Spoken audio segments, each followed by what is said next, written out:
Good morning, Good morning. everybody. How It's are Friday ya? morning, February 11th, 11th.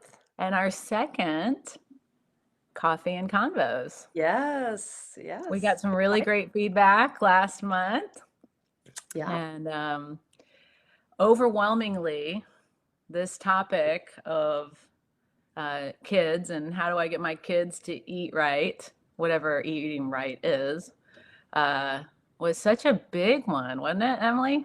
Absolutely. I mean, not surprising. We hear that in our offices a lot, but then even doing that, what's the next topic? Talk about feeding kids. So excited that Yes. we're able to do that.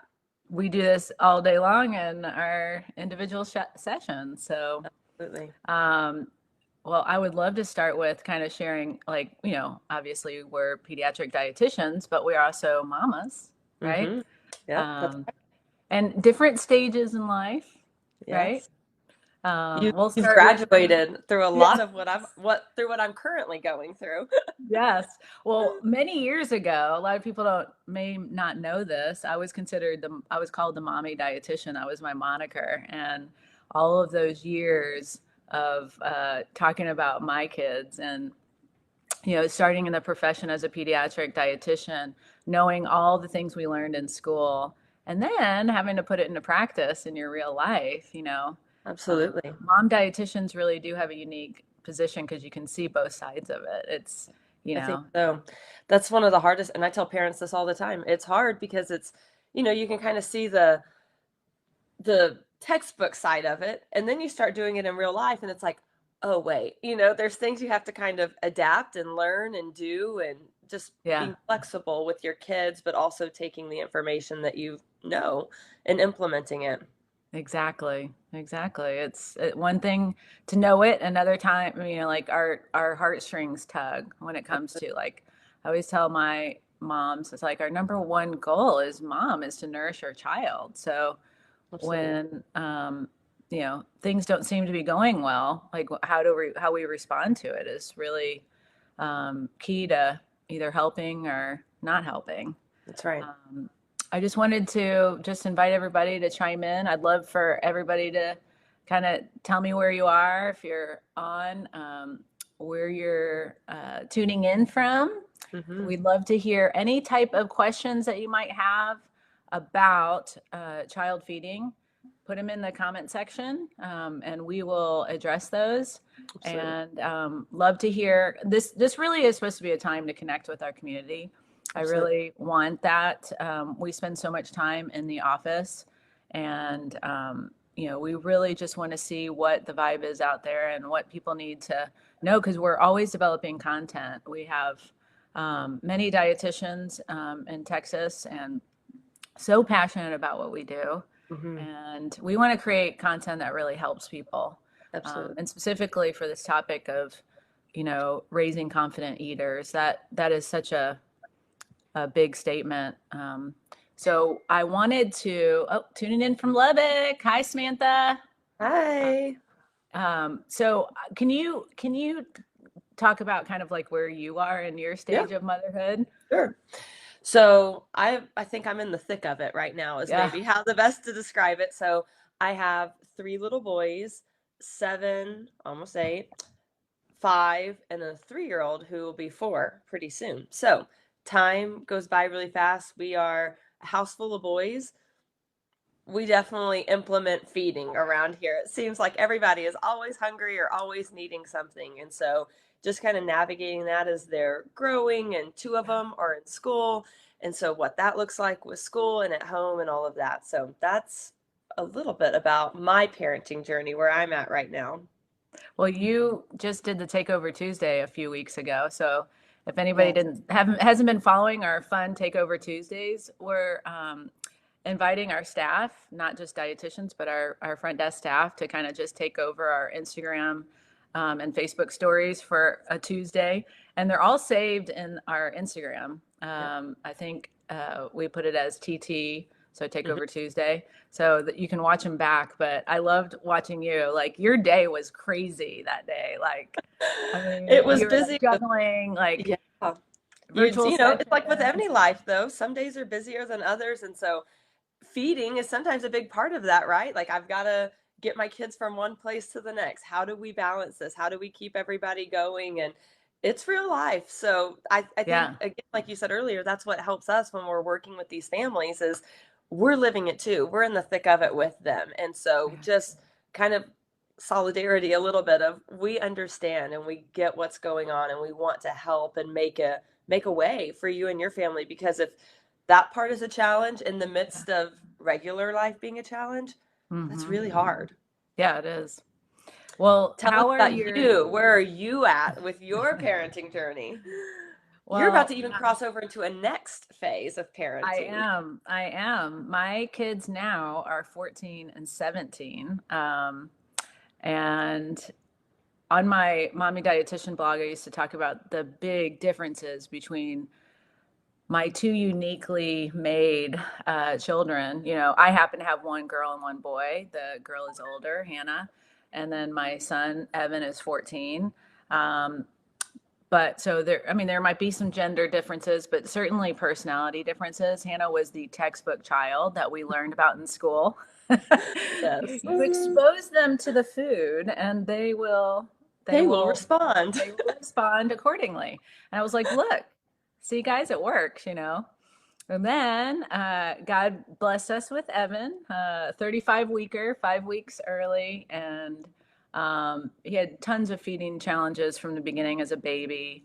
Breastfed both of them, but like with Evan, he had such horrible reflux. Mm. Um, he was that typical colicky baby. And he ends up being this, you know, this little kid that's a lot more sensitive to food smells. He would like gag at smells that he didn't like. And I mean, hey, comment in the section if you guys have a kid that was like that or is like that now, because I mean, it was difficult. Mm-hmm. You do all the things right, and they're still not, progressing in the way that you want, and then Right. you're of course worried about growth and those kind of things. So I definitely Absolutely. was living it at the same time I was helping other moms with it. But I will Right. say that I kept true to, the divisions of responsibilities when it comes to feeding children. If people aren't familiar with the Ellen Satter Institute, her research and her guidance is so important for parents, and it seems very simple, but it's hard at the same time. It's very You know, hard. the Yeah. parents are in charge of the what, when, and how of eating, so Mhm. we decide the structure. We decide, what is going to be made. Right. Are we Um, eating at home? Or are we going out? What are we packing for snack, or what are our options? Those types of yes, and then we make sure that there's eliminations from distractions and those kind of things. things. But the only responsibility that children have is to eat it or not eat it, or eat how much they want of it also. And it sounds overly simplified, but just imagine the child that we don't think is gaining enough weight, or the kid is eating too much. In our heads, we're putting it through our filter. Hey, it's 6 o'clock. They should be hungry, Right. but kids are so good at eating when they're hungry and not eating when they're not hungry. And we Absolutely. want them to continue to be able to tune into that intuitive ability. And sometimes with good intentions, we kind of get in the middle of that. And that's where things can go awry. Absolutely. I tell parents that a lot. Kids are born with that innate, we all are. We were all kids at one point, right? We were all born with that innate ability to understand hungry, not hungry. I mean, there's Yeah. always variables and things like that. But I think sometimes as parents, in all with good intentions, right? We're not doing this on purpose, but are you hungry? Do you want this? What about this? Do you need more? Oh, you've already had that. Just even our little cues, Yeah. we start directing them rather than them just naturally following what their bodies would do on their own. And so, just a reminder, even too, is setting our biases aside or our thoughts aside. And, you and I talk a lot about looking at the parent side of things is what was the parent's relationship like with food? What was the Mm. relationship like around meals growing up? And so even kind of, we have, as parents, we have to check ourselves sometimes Yeah. of, this is what I'm trying to do with my kid, but Yeah. gosh, I'm carrying a lot from whenever I was Yes. a kid into this. And so, recognizing there's two parts into the feeding relationship of the child and the food, but then also what we're doing as parents or caregivers. And that's a really big challenge. Don't we always say, parenthood is such a humbling experience, right? Yes, it is every day. Hey, and we were not given like a step-by-step manual, were Right. we? We're kind of all doing the best we can. So Yeah, anytime, any of us are meeting with families, is we totally understand that whatever is going on, you're doing it with the best of intentions. absolutely. And all we do is help guide, families on what we know works. Now, there are some kids that really, really are extra challenging if they have sensory issues, if they're on the autism spectrum. And we work really closely with feeding therapists Mm, and child therapists because there is so much behavior when it comes to eating and feeding. right. Um, I think we talked a little bit about like a lot of the different things that we do in our individual sessions. We see people that have full on eating disorders for a variety of causes. But on the front end of Mm, experiences with food when you're a child, that's really where we would love to be able to meet families and guide them. So there, we don't create problems inadvertently. Um, and even if things have started in the wrong place, that we can help walk alongside them and really get them back to where they need to be, because it's really, really important in the early stages in life that we keep our children confident with eating. absolutely. What are some of the things that you think derail a child's confidence, and what have you seen sometimes in Yeah. your appointments? So, just kind of like what I was saying earlier, as parents, and I even recognize this in my own family with my own boys, but, we all have a history of food and what that looked like for our families. I did have a really great picture of this growing up. I was very fortunate that food was just food and it was very neutral. And Yeah. so that has followed me into my adulthood, which I'm thankful for. But what we see in our practice is that that is not the most common thing. Yeah. There's how we start out as, in our own families as parents, the things we've developed. And so we bring that into our feeding. But with kids, some of the things is, and you and I talked a little bit about this earlier, but being gentle with them as we come Mhm. into feeding, especially as a first time parent or as your kids transitioning to solids or whatever, we have kind of this picture perfect of this is what it's going to look like. Kind of like what you were with Hannah and then Evan. Hannah is Yeah. like boom, boom, boom, great. Yeah. Evan was a little bit more challenging. So coming in there with, I'm going to take my responsibility serious of the what, the when, the how, the structure of the feeding, and then moving on from there. Where I see some of the biggest things is again redirecting kids of you need to have this or we have to have this or putting an overemphasis on specific foods or certain foods. We talk a lot about fun foods, things like that, that sometimes as a parent can feel like we've had too much of that or we're doing this. And so again, we're kind of guiding and directing some of those behaviors, but allowing ourselves to relax around food. And I think that allows the child to relax around food. Another big thing I think we see right now that can derail some of the child feeding behaviors are distractions around meals. And Mm. whether it's TV, tablets, whatever, Yeah. we're kind of eating, kind of not. There's a lot of distraction happening. Um, but I tell every parent that walks into my office with this, be gentle with yourself and Mm. be gentle with your child That's because good. it's really hard. It's hard work parenting, period. Yes. But then to, you're working maybe through your own food Yes. challenges, and then we don't want to expose the child to those in the best of our abilities, but we're all learning, we're all doing. Last thing, and then I'll let you chime in on here. One thing I think a lot about is when we have families come in, we a lot of times present big picture ideas of this is where we're headed, but we give them small, more manageable goals to accomplish that bigger picture of raising adventurous eaters, which we'll talk a little bit more about here in just a second. But really allowing ourselves to have time. Well, I did it for a week and this is really hard. It is really hard. And so it's just like with anything. If the patterns have been set for 5 years of parenting and all of a sudden it's like, okay, I'm ready to make some changes or kind of reverse this relationship with food, it's going to take time. And so I think that's where that part of being gentle with ourselves and really taking care of each other and our families to allow us to learn and grow and adapt. Because anytime maybe there hasn't been structure and then there's structure implemented, that's hard for everybody. And so really walking through that and looking at that. Well, we're learning a lot about self-compassion. Hmm. When we are dealing with an actual eating disorder, we are doing that a lot where we're tuning in and really wanting to make sure that we're caring for ourselves the same way we would care for like a best friend.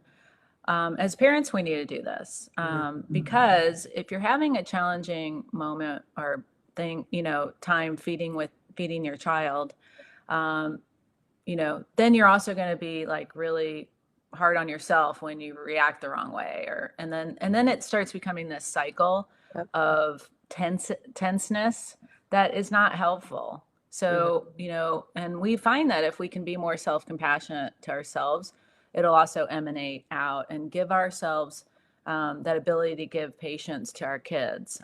Because when you agree that like the vibe of the kitchen table, the vibe around food is so impactful Yes. in your child's ability to want to just be able to relax and trust what's in front of them, and to feel like there is an environment you know, of being able to try something new. But if they're anxious and unsure, and then the parents are anxious on top of it, it Hmm. becomes this kind of like building on of emotions. The other thing I notice also is, and this happened the other day. It was a mom and a little girl, and this little girl really is doing a great job at 5 years old, trying different foods and things like that.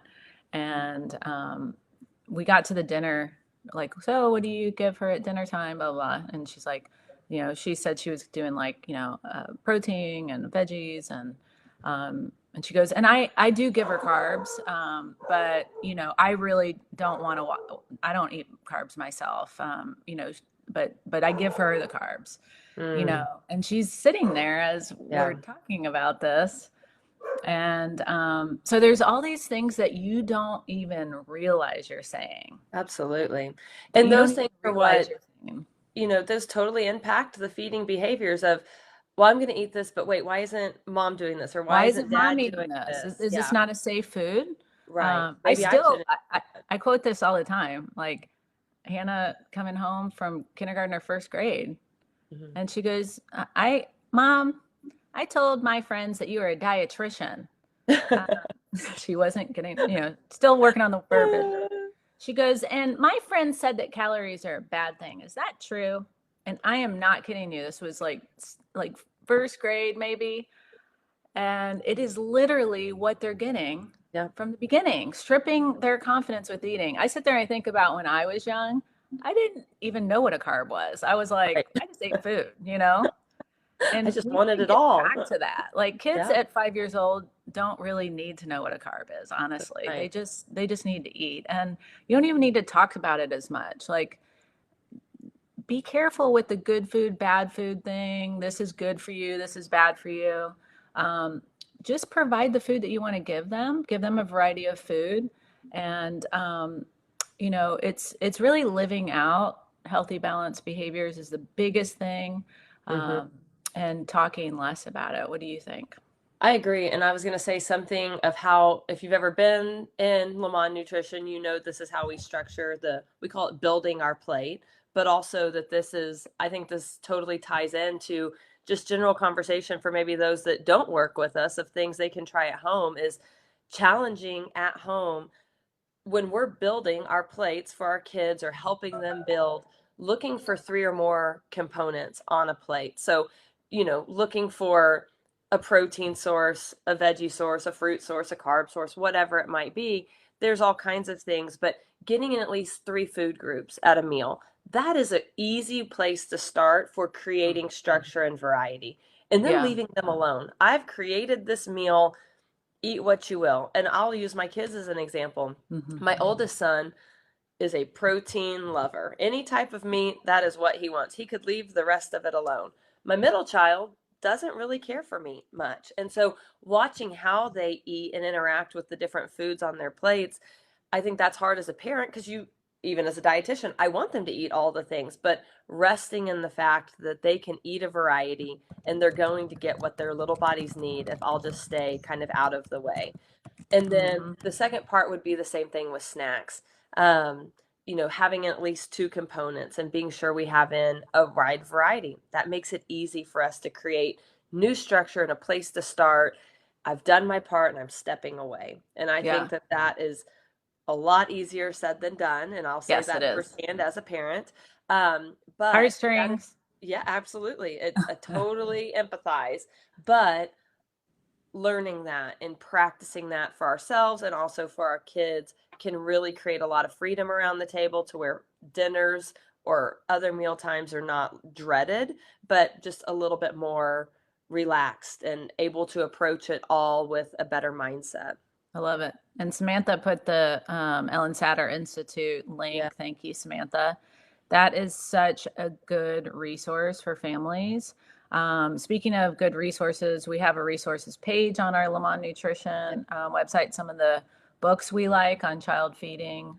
Um, I want to give a plug to our awesome virtual cooking class that happens every single month. We have a couple amazing dietitians, Sumner, who's one of our pediatric specialists, and Kate Williams. They do an online cooking class, and it's They do it so amazing. awesome. Isn't it great? Yeah. When's our next cooking class? It's in March. March 9th at Okay. 5 o'clock, they're going to be vamping up your plate with veggies. Okay. And so So, last week or earlier this week, we actually had one, and they're focusing on the different sources of nutrition in our diets. And last or this week was cooking with fats, I think. And so they made a ramen dish that looked yeah, really good. yeah, they So really did. they're really And I think, creative and simple with what they come up with. It's yeah. awesome. Um, so yeah, Samantha put the link for the cooking class if you want to sign up there. The cool thing is it's at 5 o'clock. Yes. And so they cook a meal and then you can eat dinner. Yes. And since it's online, and by the way, insurance often covers the class, uh, you can either turn off your camera and just watch. Mm-hmm. You can, like, they'll give you the recipes in advance so you can cook with them. Or you can, still have your camera on, but just not cook. So there's so many different things you can do, but they put so much time into that. And it's really, really a fun thing. And the other thing that we worked really hard on creating a multi-series class on raising adventurous eaters. Mm-hmm. So if you want to learn on your own time, say I'm so busy, but maybe on Saturdays I can tune in to some information. Haley Fonsteel has put a multi-class, a video recorded guidance for parents, Mm-hmm. and you can purchase that. So you can call our number and get information on that. It's also on our website. She's going to start doing some live classes again with COVID getting kind of starting to get better and everything. She's going to start doing some classes. Those might be virtual also, but they're more interactive. So Right. Yeah. eventually we'll do them in person, which I think would Yeah. be amazing. Absolutely. There it is, the Adventurous Eater.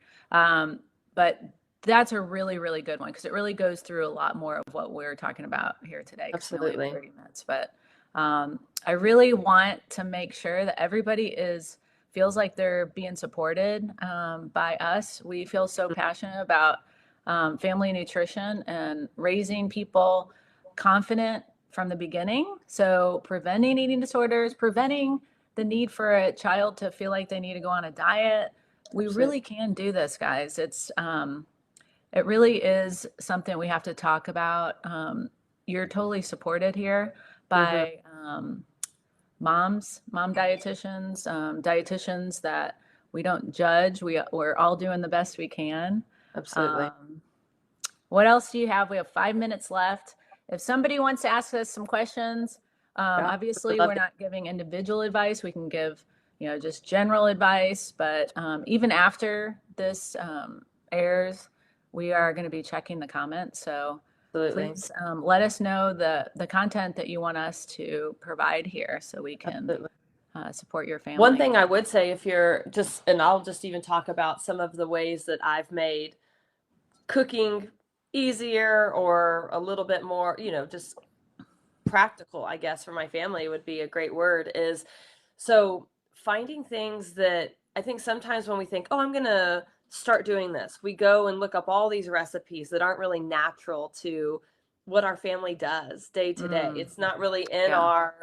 in the groove or in our, natural rhythms. And so kind of making a list even with your kids of what are some meals that we have that we all really enjoy and starting Mhm. there. And if you're not having meals at home any night of the week, maybe we pick 1 to 2 nights to start, or anywhere you're at, work to add in and Yeah. create, easy meals and preparation.